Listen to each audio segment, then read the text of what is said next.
what's the best way for somebody to know if somebody's actually telling them the truth? That's a great question. There's a lot of misconception out there. Going to your point about eye movements, there's a lot of misconception out there that there are what's known as micro movements or micro responses that tell you whether someone is lying or not.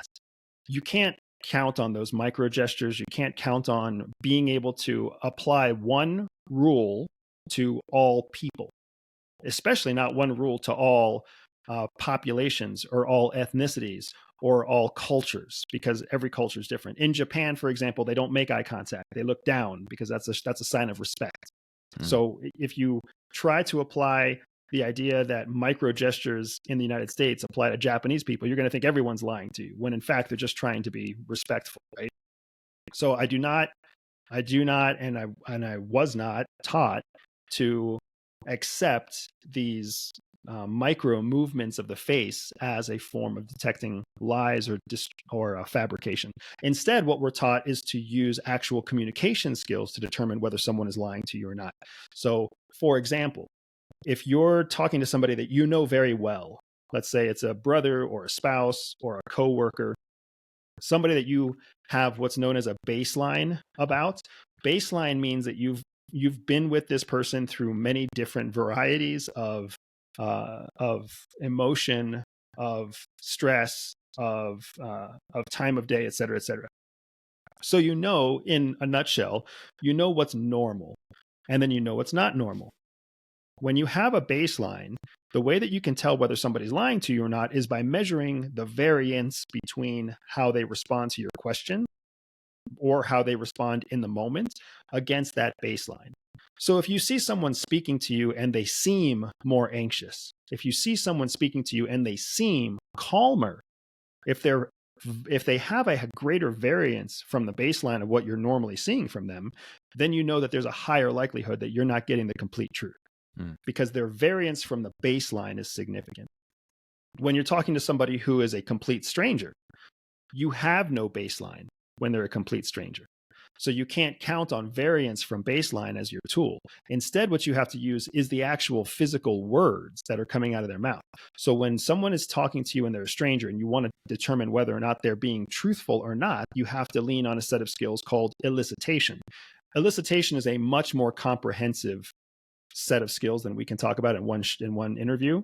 But what I will say is this, as some very basic tools.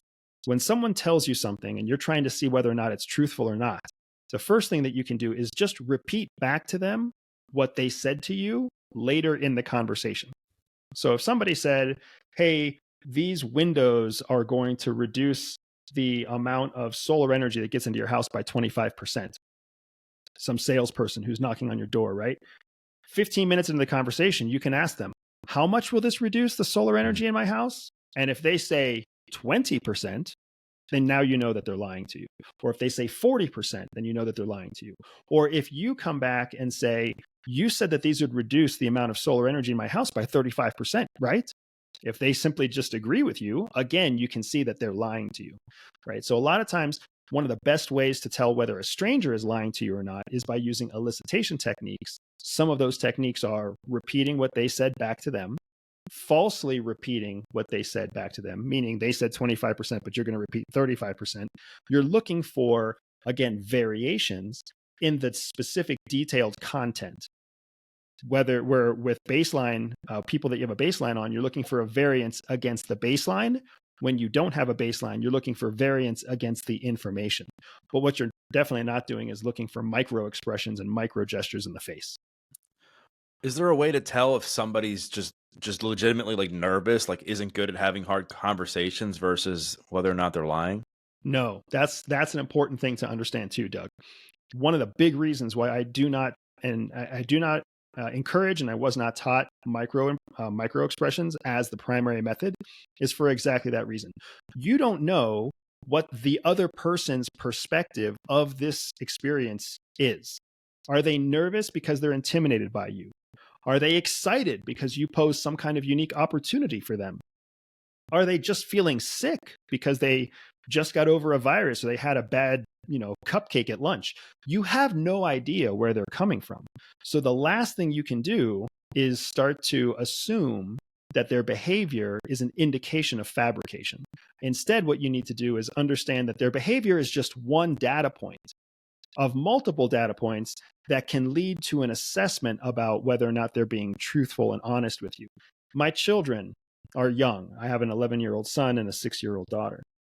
My son will oftentimes tell me something that isn't true, but it's not because he's not trying to lie to me. He is honestly representing what he believes is the truth. He doesn't remember when I told him to brush his teeth after dinner. I Mm. told him that. He looked in my face and said, "I'll brush my teeth." But in his brain, he was thinking about 9 other things because he's 11 years old. And as soon as he walked up the stairs, brushing his teeth fell off the top of the list, and checking his email or looking at his phone or drawing a new picture, something else took that first place spot. It's easy as a parent that you want to assume your child was lying to you when they said they would brush their teeth, when in reality, their brain is just moving at a faster pace than their level of commitment. The same thing is true for adults, because as much as we may not want to accept it, a 45-year-old man is really just a 13-year-old boy in a 45-year-old body. Mm. And depending on how much training and exercise and maturity that 45-year-old man has gone through, he may not be much more mature than the prepubescent child that was. I've heard you talk about the difference between like how to spot a good liar versus a bad liar. I mean, I would love for you to explain that because I would love for you to explain that because I think the audience would get a lot of value out of it. Yeah, so there's a couple of things that's interesting, right? Because you have to consider a good liar versus a bad liar, but you also have to consider a trained liar against an untrained liar. Because you can be a bad liar who is trained, or you can be a good liar who is untrained. So when it comes to these people who are using deception, you have to be open to 2 different types, right? So I think a bad liar is a good place to start. Somebody who is a bad liar can't keep their facts straight. So they can't remember the lie that they just said 5 minutes ago. So they said that they would be there at 3:00. You asked what time they're coming over, and they said, "How about 4:00?" I mean, it's easy to find a bad liar. If anything, bad liars give us all a false sense of security about how good we are at lie detection. So bad liars are fairly easy to find. They can't keep their facts straight. They physically show that they're nervous or uncomfortable during a conversation. They are very divergent from baseline. So if your bad liar is a friend or a brother or a sibling or a coworker, you know how different they behave when they're lying. So a bad liar is easy. A good liar is a little bit more difficult because a good liar means that they are naturally proficient at deception. And for the most part, when people are naturally proficient at deception, it's because they grew up in an environment where deception was part of their survival, right? So they grew up in a family that was abusive, or they grew up in a traumatic childhood, or they grew up in a place where deception was required for success. So you're talking about somebody who from the age of 9, 10, 11 years old has been actively exercising and learning from the school of hard knocks how to tell effective lies. So a good liar is a much harder person to crack. And it becomes very, very important that you learn the skills of elicitation, you learn the skills of measuring baseline, you learn how to keep your own facts straight, your own solid memory palace, if you will, so that you can test a good liar against the mistakes that they will for sure make. Because a good liar will still make mistakes. They will just make fewer mistakes than a bad liar. So you have to actively engage someone that you suspect is a good liar because they're good, but they're not necessarily trained. So now we have to make the flip to the trained versus untrained liar, right? Your untrained liar can be either good or bad. But here's what's important. An untrained liar always makes mistakes. That's because they're untrained. So they're not prepared. They're usually lying in a reactive method, which means they haven't thought their lie through. They know that they're going to be dishonest, but they don't know exactly how they're going to be dishonest. So they go into something kind of winging it.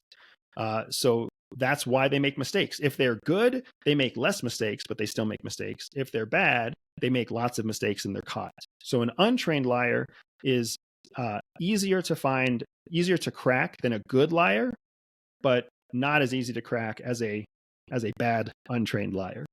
So now you've got your perfect combination of bad scenario is a good trained liar.